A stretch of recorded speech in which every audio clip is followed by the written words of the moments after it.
Bienvenidos nuevamente más a nuestros cursos virtuales. Esta clase va a ser una de las clases transversales, que será un tema a tratar en diferentes cursos que verás dentro de nuestra plataforma. En temas como pueden ser la depresión infantil, el duelo, los primeros auxilios, la violencia de género y demás, será un tema crucial de estudio en diferentes áreas. A lo cual te invito que si estás escuchando esta clase en un diferente módulo o curso específico, a que hagas tus preguntas y lo aterrices al contenido que estamos viendo en cada uno de los módulos. Principalmente vamos a definir el miedo, pero vamos a definirlo en diferentes situaciones, a nivel cognitivo, a nivel de manifestaciones emocionales y a niveles, por ejemplo, de orden cognitivo. Vamos a definir el miedo como lo siguiente, como una emoción dolorosa, excitada por una profundidad o una proximidad a un peligro, que puede estar acompañada del deseo de evitarlo y de escapar de la amenaza. A lo cual también te invito a que llegues a profundizar el concepto de huida y escape que se trabaja desde los modelos conductuales. Muchas veces las actitudes ante la vida van a generar diferentes temores que generan inicialmente en nuestro interior y qué diferentes situaciones pueden llevar a que ese miedo se nos convierta de una timidez, pueda pasar a un pánico y que después ese pánico pueda llevar, si es muy prolongado por mucho tiempo, a lo que puede ser un trastorno afectivo o ansioso. Dentro de la parte fisiológica del cuerpo vamos a encontrar que hay un aumento en la presión arterial, una mayor velocidad en el metabolismo, un mayor consumo de glucosa en la sangre, de por sí se detienen todas las funciones no esenciales, llega a aumentar la mayor carga de adrenalina, se tienden a dilatar la pupila y se tienden a abrir más, al igual que se estiran los labios de manera horizontal y puede haber una gran tensión muscular. A esto se le suma que el sistema límbico, que es aquel que regula las emociones de huida o de lucha, el sistema del dolor y la conservación se activan instantáneamente. Pero ¿qué pasa si se convierte estas situaciones de miedo en situaciones de pánico? Bueno, si llega a ser así, vas a encontrar que los lóbulos frontales van a retroalimentar nuestro concepto del miedo. Por otro lado, vamos a encontrar que vamos a magnificar las situaciones en sí en todo este proceso. Vamos a encontrar que usualmente los miedos se clasifican en dos categorías. Uno, los miedos imaginarios, como pueden ser de manera intangibles, a cosas que no vemos o no existen, pero de nuestra cognición y nuestra percepción llega a jugar con esto. Por otro lado, vamos a encontrar la categoría de fobias, que es lo cual te invito a que puedas revisar los diferentes videos que hemos creado de estas temáticas, pero en estos temas son miedos de orden específicos, como pueden ser a un ratón, a una situación, como pueden ser, por ejemplo, la agorafobia en algunos casos. En temas de consumo o de daños, usualmente el miedo va a generar un alto consumo de energía del cuerpo, grados de ansiedad, un grado de pérdida de vitalidad y esto de por sí a largo plazo, si existen bastantes tiempos de miedo, va a afectar el sistema nervioso. A nivel orgánico puede haber una prevalencia a enfermedades como puede ser la diabetes o males de corazón. En ese orden de ideas, se recomiendan tres tratamientos de orden psicológico que más adelante podremos estudiar con mucha más calma, que van a ser la relajación, la terapia de orden psicológica, dependiendo del enfoque que tengas como preferencia, y el medicamento. Sin embargo, la fase de medicamentos solo se utilizarán en situaciones que llegan a ser críticas y esta medicación lo más recomendable es que sea dada por un profesional. Ahora bien, al hablar de la parte fisiológica que vamos a encontrar dentro de esta parte bioquímica del miedo, que será de vital importancia para diferentes temáticas, vamos a hablar de ello.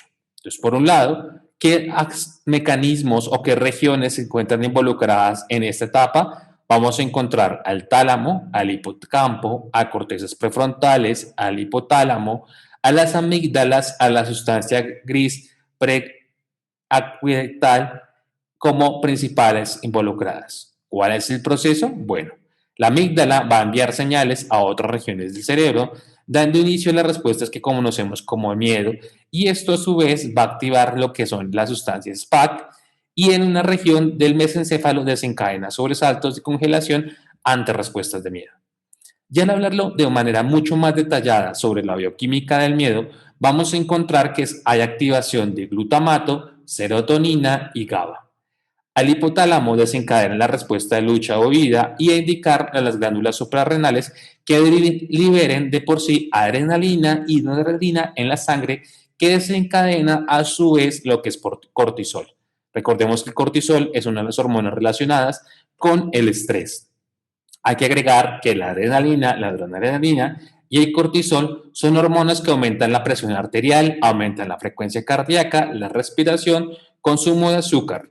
Y estos subidones en adrenalina también son parte de por qué algunas personas tienden a disfrutar el miedo en situaciones, por ejemplo, de deportes extremos. Bueno, vamos a centrarnos entonces en un pequeño tip y es cómo podemos manejarlo en primera instancia o como una respuesta de manera inmediata, teniendo en cuenta que pueden haber diferentes aspectos ambientales que nos pueden llevar a una situación de miedo. Por ejemplo, la pérdida de un familiar, una muerte abrupta de una persona muy cercana. Podemos encontrar también lo que es un duelo inesperado. Podemos encontrar una situación de violencia en primera instancia y a ello vamos a invitar a que hagas este primer ejercicio conmigo. Lo que vamos a llamar a este ejercicio es un ejercicio de relajación, pero lo vamos a también agregar como la metáfora del chasquido. Entonces te invito a que hagas un chasquido. Como podrás escuchar, lo que vamos a hacer en las primeras fases o el globo azul va a ser inhalar.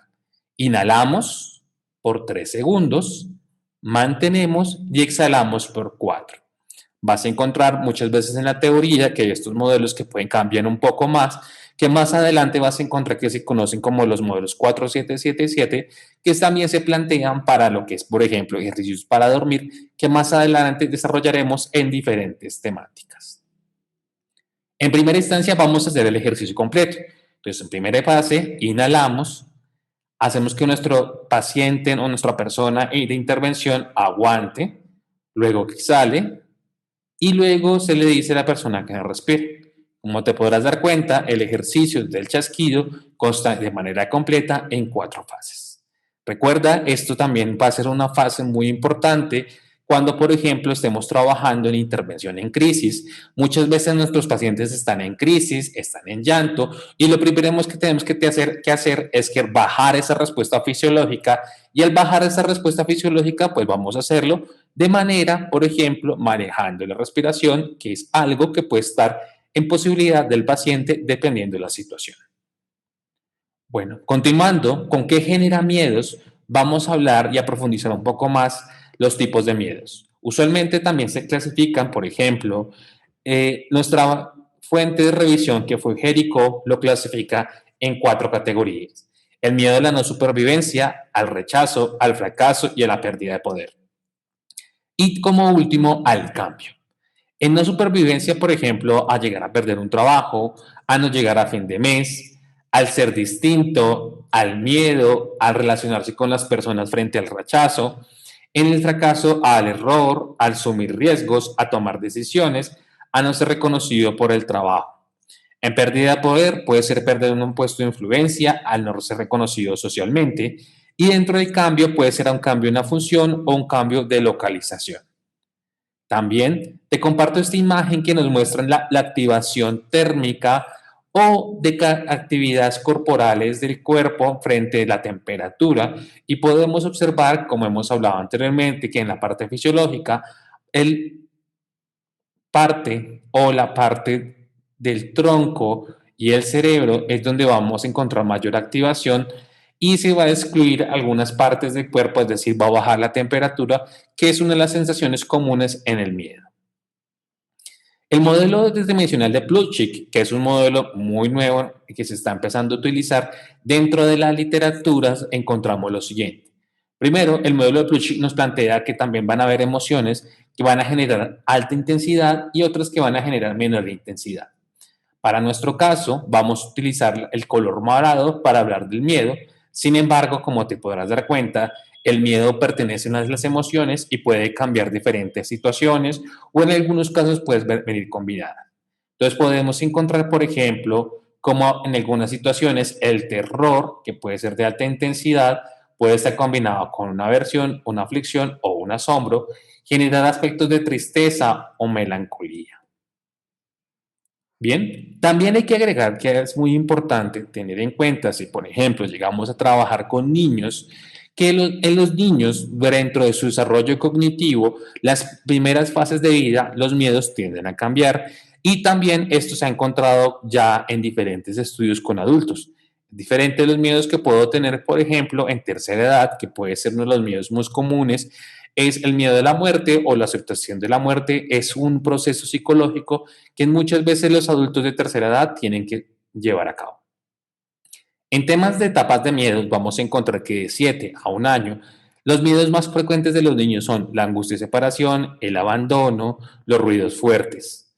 Ya en etapas, por ejemplo, de 8 a 12 años, los deberes controlados, resultados académicas, ya empieza a incluirse el concepto de la muerte. Entonces, en fases de duelo, por ejemplo, en estas edades ya los niños tienen una noción de la muerte y es importante poder trabajarla desde estas facetas.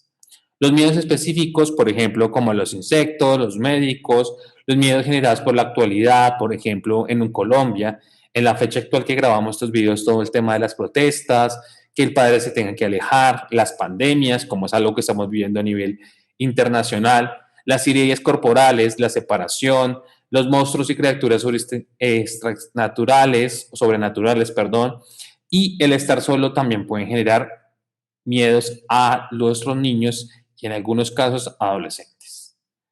Bien, te traje una diapositiva que es planteada por el Hospital Internacional, donde nos plantea ya algo más actualizado respecto, por ejemplo, el COVID y cómo el miedo puede llegar a afectarnos. Bien, acá nos plantean 5 estrategias para tratar de afrontar estos miedos, que puede ser algo natural. Primero, el reconocimiento y aceptación de emociones, que más adelante lo vamos a ver, que es súper importante para poder dejar trabajar el miedo ante estas situaciones de pandemia. Entonces, en primera instancia, ¿qué vamos a hacer? Primero, reconocimiento y aceptación de emociones, identificar pensamientos que puedan generar malestar, compartir los sentimientos con personas cercanas a nosotros. Segundo, evitar sobreinformación, y no solo con la situación de pandemia, muchas veces con las situaciones negativas o las noticias negativas hay que evitar muchas veces la sobreinformación. Es decir, estar permanentemente conectado no va a mejorar la información, sino va a aumentar de por sí la sensación de riesgo y nerviosismo.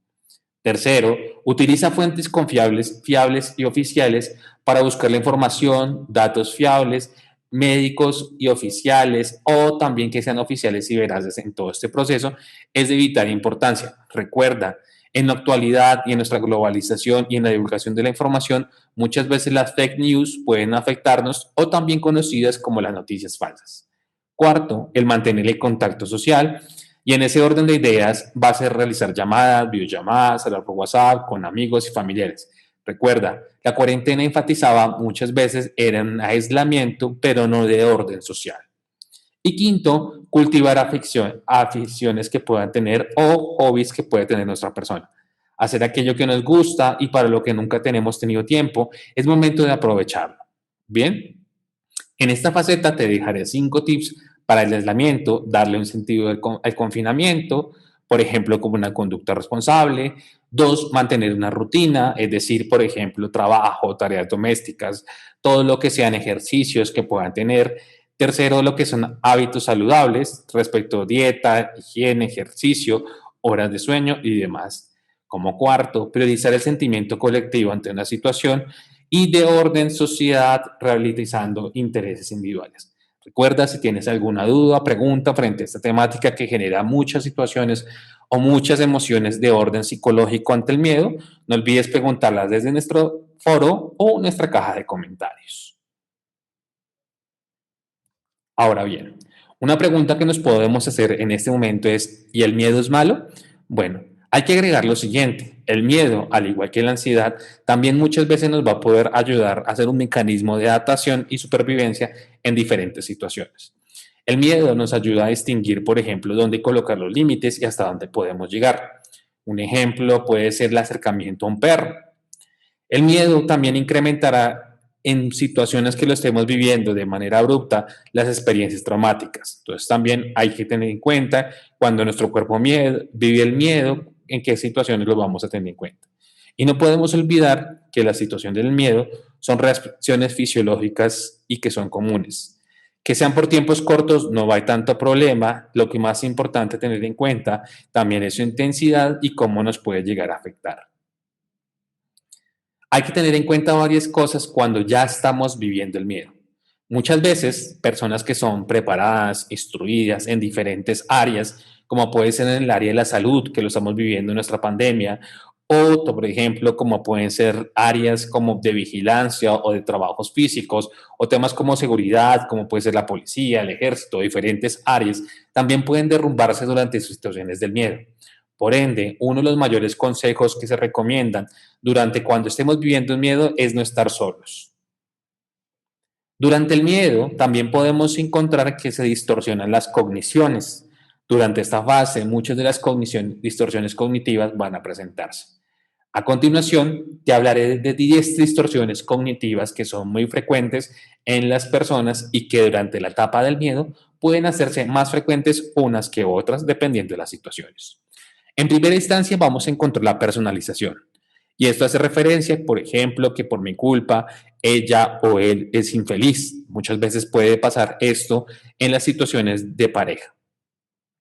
Como segundo, vamos a encontrar la visión catastrófica. Si me voy de viaje, me puede pasar algo. Si me cambio de casa, algo me va a pasar. Si realmente él murió, después de que él muera, no va a pasar algo o no estaré mejor. Muchas de estas situaciones encajan en la visión, en el pensamiento de orden catastrófico. El sufrimiento, por ejemplo, por amor, también puede estar relacionado en muchas ocasiones como una sobregeneralización. Siempre sufro por amor, siempre es por mi culpa, hace referencia a este tipo de pensamientos. La falacia del cambio hace referencia, por ejemplo, en situaciones laborales que si mi jefe me asciende me va a tratar mejor, en algunas ocasiones pueden encontrarse. El racionamiento emocional dice que va a situaciones como siento que mi jefe tiene algo contra mí, siento que él tiene algo contra mí y demás puede llegar a afectarse. La etiquetación, es decir, darnos rótulos a nosotros mismos, también puede presentarse durante las facetas del miedo. Entonces, pensar que soy un tonto, una tonta, soy débil, no lo puedo hacer y demás. Estas situaciones pueden encontrarse en muchas ocasiones en situaciones de pareja. Los debería, por ejemplo, debo ser siempre el mejor, debería llegar temprano, debo llegar de primeras, debo ser el primero. Son situaciones que están muy presentes en estas distorsiones cognitivas. La recompensa divina ya hace referencia, por ejemplo, si hago el trabajo, mis amigos luego me ayudarán. Y esta recompensa divina se ha encontrado muy presente en el tema de pareja. La inferencia arbitraria, y es no me invitan a su equipo porque luego les caigo mal. Y el pensamiento polarizado hace referencia a que solamente me pasan cosas malas a mí. Bien, entonces no olvides, de manera de síntesis, recordar que durante el miedo las distorsiones cognitivas pueden ser una o varias, pueden presentarse al mismo tiempo, llevando de por sí más adelante a diferentes trastornos, patologías o sintomatología en las personas que estén viviendo miedos prolongados. Durante el miedo, recordemos que también pueden haber bastantes sensaciones, como puede ser la sensación de vulnerabilidad, y más si es acompañada, por ejemplo, por una sensación o una situación del ambiente, por ejemplo, un golpe, que puede ser muy presente en las situaciones de pareja. Entonces, vamos a encontrar que esa sensación de vulnerabilidad nos va a generar sentimientos de desprotección, vamos a sentir que nos va a afectar a niveles extremos y que, pues, de cierta manera no vamos a poder hacer ningún tipo de acción. En los estados de alerta, entonces va a estar relacionado, por ejemplo, con miedos prolongados por mucho tiempo, donde ya las personas ante el miedo van a estar de manera constantes, alertas y puede que en muchas ocasiones ese miedo lleve a comportamientos agresivos de una persona o de una determinada comunidad. Durante el miedo, también a nivel cognitivo vamos a encontrar una impotencia individual y esto va a estar relacionado con que las personas sientan que no pueden hacer nada, van a sentirse impotentes, van a sentir que debieran hacer mucho más Y esto es muy presente en situaciones del duelo cuando, por ejemplo, ocurren muertes inesperadas. La alteración de la realidad, y es muchas veces debido a la situación de manera abrupta, y una de las situaciones que estamos viviendo a nivel mundial frente a ello, por ejemplo, puede ser la muerte de un familiar por COVID. Entonces vamos a olvidar los protocolos y vamos a querer tratar de saltarnos toda la norma. Y en muchas ocasiones esta alteración de la realidad también puede ir combinada con impotencia individual, generando a que las personas muchas veces corran riesgos no solo a nivel psicológico, sino a nivel físico. Dentro de las consecuencias del miedo a largo plazo, ¿qué podemos encontrar? Vamos a encontrar tres pilares puntualmente: una parálisis, una obsesión y una culpabilidad. Dentro de la parálisis, ¿qué vamos a encontrar?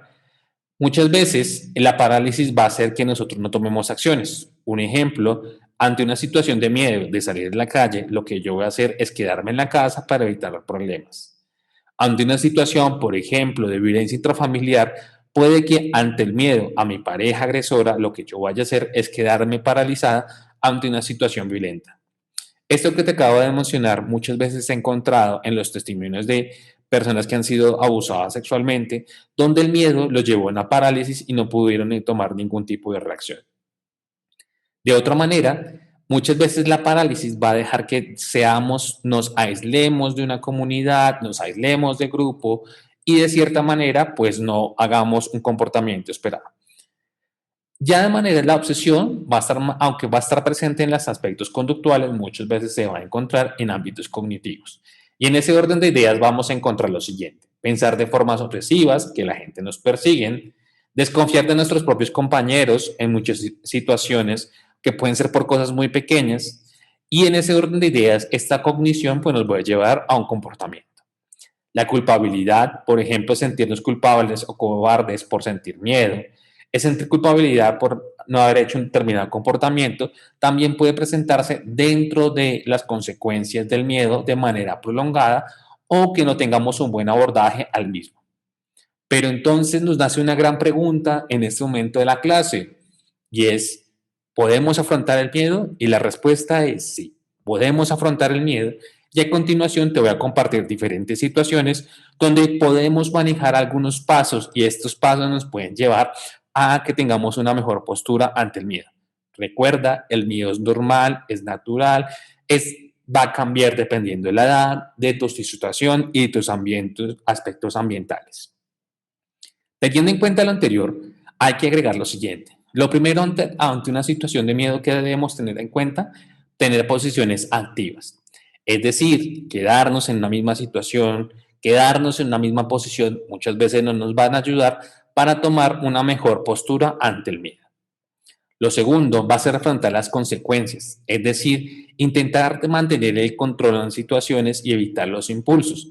No lo olvidemos, como ese lóbulo prefrontal estaba activado por el miedo, como había adrenalina, como habían diferentes aspectos, muchas veces eso nos lleva a que la persona de manera impulsiva trata de hacer algunos comportamientos como forma de huida. El afrontar de manera directamente en muchas situaciones no es la mejor manera. La mejor manera es introducir cambios progresivos para que de cierta manera, pues el miedo, por ejemplo, en una situación de duelo, donde acá te dejo una imagen que habla de la etapa del duelo, donde hablamos en una crisis y el aprendizaje son diferentes etapas. Bien, por ejemplo, una de las pérdidas más frecuentes puede ser la pérdida de un padre o una madre. Para muchos hijos, deshacerse de sus cosas no es manera fácil. Sin embargo, el empezar por cosas pequeñas, de recoger sus cosas, guardarlas en cajas, esto nos ayuda de poco a poco a acercarnos para encontrar estrategias de afrontar ese miedo. Como un paso B, y dentro de ese paso B, como verás en la imagen, pues encontraremos diferentes procesos. Por ejemplo, y es reconocer nuestro miedo. Es importante que siempre reconozcamos nuestro miedo y por qué sentimos el miedo. Al principio, este ejercicio de autoevaluación no es tan fácil. Sin embargo, es recomendable que lo puedas llegar a realizar.